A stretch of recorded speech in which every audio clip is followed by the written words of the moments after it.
வணக்கம் டெக்கீஸ், எல்லாருமே சூப்பர் சேஃபா சண்டேல நம்மளுடைய டெக் நியூஸ்க்காக காத்துட்டு இருப்பீங்கன்னு நினைக்கிறேன். அண்ட் இந்த வாரமும் ஸ்பெஷல் நியூஸ் ஏகப்பட்டதா வந்து கொண்டு வந்திருக்கேன்.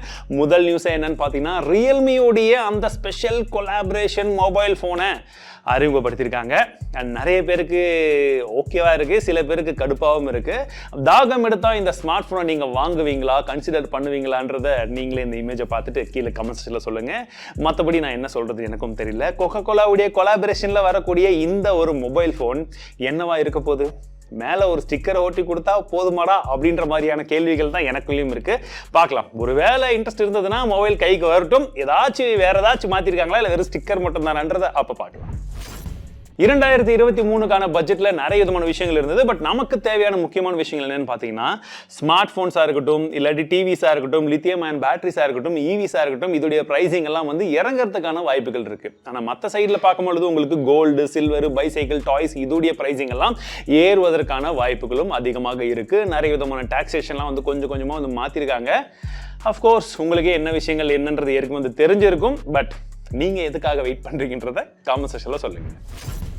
பிஎஸ்என்எல் மற்றும் எம்டிஎன்எலுக்கு 53,000 கோடி ரூபாயை அரசாங்கம் வந்து ஒதுக்கியிருக்காங்க. ஸோ சீக்கிரமாகவே 5G மற்றும் 4G லான்ச் பண்ணுங்க அப்படின்றத போல ஒரு கோ டு சிக்னல் வந்து கொடுத்துருக்கிறதா சொல்றாங்க. எவ்வளோ சீக்கிரம் பிஎஸ்என்எல் இதை லான்ச் பண்றாங்கன்னு பார்க்கலாம். அண்ட் குறிப்பாக அவங்களுடைய கஸ்டமர் சர்வீஸாக இருக்கட்டும், இல்லை யூசர் வந்து ஒரு பிளானை ஆப்ட் பண்றது, வெளியில வர்றது, மாத்துறது, இதற்கான யூசபிலிட்டியும் சரி, அதற்கான ஈஸ் ஆஃப் யூஸும் வந்து எந்த அளவுக்கு வந்து கொண்டு வராங்கன்றது தான் குறிப்பாக பார்க்கணும். சாம்சங் கேலக்ஸி S23 சீரிஸ் இப்போ அறிமுகப்படுத்திட்டாங்க. வெவ்வேறு கேட்டகரியில் பிரைசிங் வந்து லான்ச் ஆயிருக்கு. அண்ட் முன்ன இருந்ததை விட இப்போ பிரைசிங் 15,000 வரைக்கும் பிரீமியம் செக்மெண்ட்ல வந்து அதிகமாக இருக்கு. அல்ட்ராவுடைய பிரைசிங் அப்படின்னு சொல்லலாம். அண்ட் டிசைன் பொறுத்த வரைக்கும் பெரிய விதமான மாற்றங்கள் கிடையாது. உள்ள சின்ன சின்ன விஷயங்கள் மாறி இருக்கிறதா சொல்றாங்க. நம்மளுடைய டெஸ்டிங் போயிட்டு இருக்கு. வந்த உடனே இது எப்படி இருக்குன்றத சொல்லிடுறேன். சப்போஸ் என்னுடைய ஃபர்ஸ்ட் லுக் நீங்க இன்னும் செக் பண்ணலன்னா ஐ பட்டன்ல கொடுக்குறேன், மறக்காம செக் பண்ணி பாருங்க. அதே போல S23 சீரிஸ் கம்ப்ளீட்லி வந்து பாத்தீங்கன்னா இந்தியால இருந்தும் நாங்க வந்து மேனுஃபேக்சர் பண்ண போறோம் அப்படின்றத போல சொல்றாங்க, which is a good sign. Apex legend game officially shutdown பண்ண போறாங்க. மே 1ஆம் தேதியிலிருந்து இந்த கேம் யாருக்குமே அவைலபிளா இருக்க போறது கிடையாது. சப்போஸ் நீங்க காசு கொடுத்து உள்ள ஏதாச்சும் வாங்கியிருந்தீங்கன்னா அதுக்குள்ள அனுபவிச்சுக்கோங்க. ஏன்னா நாங்க ரீஃபண்டும் தர மாட்டோம் அப்படின்றது போல வந்து சொல்லியிருக்காங்க. என்ன காரணமாக இருக்கும்? பிப்ரவரி 8ஆம் தேதி மோட்டோ E13 அப்படின்னு சொல்லக்கூடிய ஒரு மொபைல் போன் அறிமுகப்படுத்த போறதா இருக்காங்க. அண்ட் இந்த மொபைல் வந்து பாத்தீங்கன்னா ரொம்பவே விலை குறைந்த ஒரு மொபைல் போனா இருக்குன்றது போல சொல்றாங்க. அண்ட் ஸ்பெசிஃபிகேஷன் வைஸ் எந்த அளவுக்கு இருக்குன்றத பார்க்கணும். ஒரு யூனிசாக் ப்ராசஸர் இருக்க போது, HD+ ரெசல்யூஷன் தான் டிஸ்பிளே இருக்க போது. பட் ஒரு காம்பாக்டான ஒரு ஸ்மார்ட் போன், பட்ஜெட் ஸ்மார்ட் போனா அது இருக்கும் அப்படின்னு சொல்றாங்க. Let's see. ஏன்னா அந்த செக்மெண்ட்ல தான் இன்னும் நிறைய ஸ்மார்ட் போன்ஸ் வந்து போன வருஷம் ஃபுல்லா வரவே கிடையாது. இதாச்சும் எப்படி இருக்குன்றத பார்க்கலாம். ஊபர்ல இருந்து வேலையை விட்டு தூக்குன ஒரு எம்ப்ளாயி என்ன பண்ணிருக்காருன்னா, ஃபேக்கா 250க்கு மேற்பட்ட ஃபேக் டிரைவர்ஸ் ஐடியா கொடுத்து அவங்க பேர்ல 1.17 crore வந்து பாத்தீங்கன்னா பணத்தெல்லாம் வந்து போட வச்சு சீட் பண்ணிருக்காரு. அவங்க மூலியமா பல பேங்க் அக்கௌண்ட்ஸ்ல இருந்து பணத்தை எடுத்து இவர் என்ஜாய் பண்ணி எஸ்கேப் ஆயிட்டாராம். ரொம்பவே தவறான ஒரு விஷயம் இல்லையா? ஏன்னா இதனாலதான் ஒரு வேலையை விட்டு தூக்கிருப்பாங்க போல, என்னுடைய கருத்து. நீங்க என்ன நினைக்கிறீங்க? OnePlus Nord 3S சீக்கிரமாவே வந்து லான்ச் பண்ண போறாங்க. இதை பத்தின பல விதமான லீக்ஸ் வந்துகிட்டே இருக்கு. அதுல ஒரு குறிப்பான லீக் இப்போ வந்திருக்கு. என்னடான்னு பாத்தீங்கன்னா, உங்களுக்கு 120 Hzக்கான ரெஃப்ரெஷ் இருக்க போது அலர்ட் ஸ்லைடரை திரும்ப கொண்டு வர போறதா சொல்லியிருக்காங்க. அலர்ட் ஸ்லைடர் வர போறது மட்டும் கிடையாது, உங்களுக்கு 4500 mAhக்கான பேட்டரி இருக்க போது, 100 வாட்கான ஃபாஸ்ட் சார்ஜிங், Dimensity 8200 சொல்லக்கூடிய ஒரு ப்ராசஸரும் இதுல இருக்க போகுது.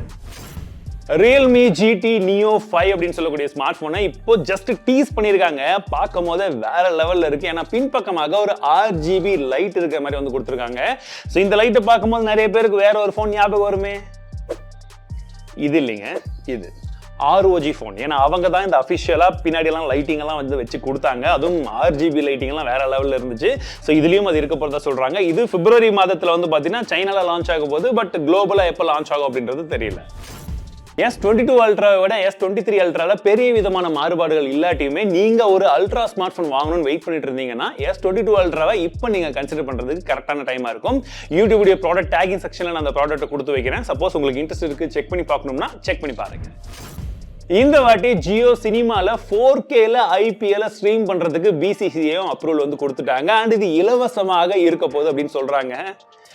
4Kல BSNL BCCI பாருங்க, BSNL பக்கமே போகுது. நம்ம ஓகே சப்போர்ட் பண்றோம், பட் நல்லா பண்ணிட்டோம். ஓகே BCCI பார்க்கலாம் எப்படி இருக்குன்னு. நிறைய காலேஜஸ்ல சாட் ஜிபிடியை அபிஷியலி வந்து பேன் பண்ணிட்டு தான் சொல்றாங்க. காரணம் என்னன்றது நம்மளுடைய சாட் ஜிபிடிலேயே எக்ஸ்பிளைன் பண்ணியிருந்தேன் இல்லையா? கம்ப்ளீட் எஸ்ஏல இருந்து எல்லா விதமான அசைன்மெண்ட்ஸுக்குமே சாட் ஜிபிடி தான் வேலை செய்யுது, மாணவர்கள் வேலை செய்யறது இல்லைன்றதுனால கம்ப்ளீட்லி பார்த்தீங்கன்னா நிறைய யூனிவர்சிட்டிஸில் இந்தியாவிலிருந்து பல்வேறு நாடுகளில் இந்த சாட் ஜிபிடின்ற ஏஐ வந்து கம்ப்ளீட்லி பேன் பண்ணிட்டு தான் சொல்றாங்க. இதை பத்தின உங்களுடைய கருத்துக்கள் என்ன? ஏஐ கண்டிப்பா வந்து வளரதான் போகுது, இன்னும் அதிகமா வந்து கொண்டு வரதான் வந்து போறாங்க, நிறைய இடத்துல வந்து இன்னும் வந்துகிட்டே தான் இருக்கு. ஸோ நீங்க சாட் ஜிபிடியை பத்தின வீடியோ இன்னும் நம்மளுக்கு பார்க்கலன்னா செக் பண்ணி பாருங்க. பிளஸ் தமிழ் டெக்ல இன்னும் வேகன்சிஸ் இருக்கு, சப்போஸ் யாராச்சும் அப்ளை பண்ணணும் இல்லை ஏற்கனவே பண்ணி ரிப்ளை வரலன்னு நினைச்சீங்கன்னா பக்காவா ஒரு மெயில் அனுப்புங்க, இன்னுமே உங்களுக்கு சான்சஸ் இருக்கு.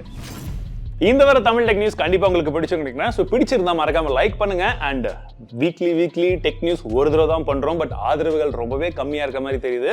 பட் ஸ்டில் தொடர்ந்து இவ்வளோ தூரம் இந்த ஒரு இடம் வரைக்கும் பார்த்துட்டு இருக்கக்கூடிய எல்லா நல்லவங்களுக்கும் மிகப்பெரிய நன்றிகள். ஸோ மீண்டும் உங்களை அடுத்த சந்திக்கிறேன். வாழ்க தமிழ்.